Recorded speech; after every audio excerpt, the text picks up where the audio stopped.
Assalamualaikum warahmatullahi wabarakatuh. Kembali lagi di channel Marsha Subiakto.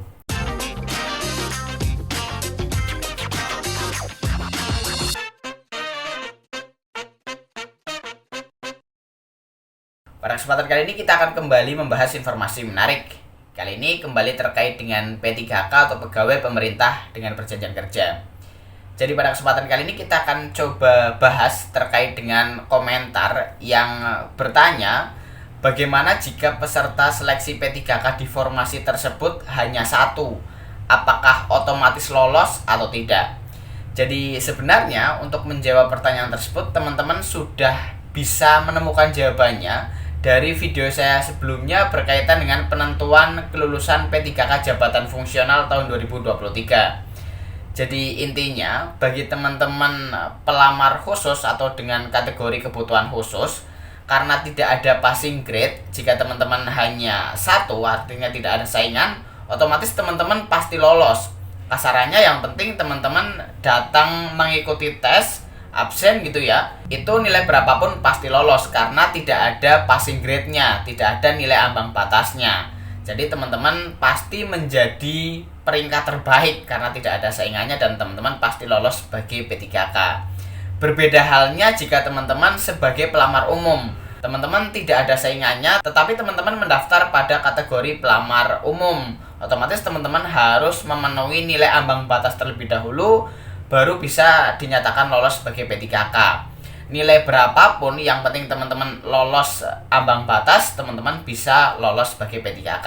Nanti kita akan coba lihat berapa nilai ambang batas yang harus dipenuhi oleh teman-teman bagi teman-teman yang melamar sebagai P3K pada kebutuhan umum ya. Dan langsung saja kali ini kita akan coba lihat berapa nilai ambang batasnya. Untuk itu bagi yang penasaran, simak terus. Oke, bismillahirrahmanirrahim, langsung saja kita mulai.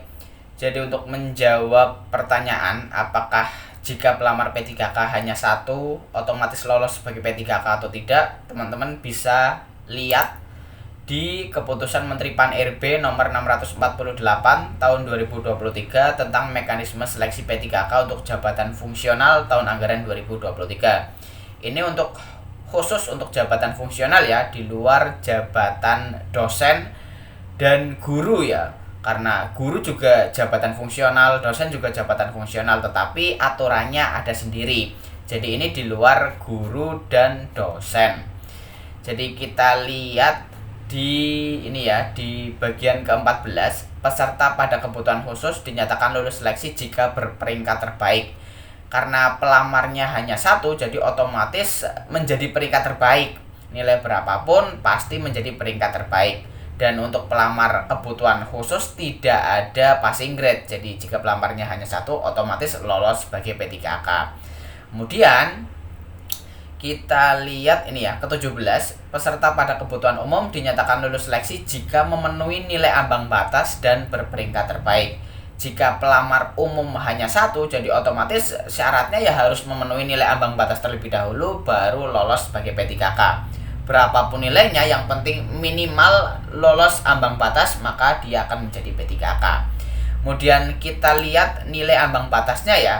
Nilai ambang batas seleksi kompetensi P3K untuk jabatan fungsional tahun 2023. Jadi untuk seleksi kompetensi teknis ini terlampir ya, jadi berbeda-beda tiap formasi atau tiap jabatan pada seleksi kompetensi teknis. Untuk perawat berapa, bidan berapa, dokter berapa, dan jabatan-jabatan lainnya itu nilai ambang batas seleksi kompetensi teknisnya berbeda-beda. Teman-teman bisa cari sendiri ya.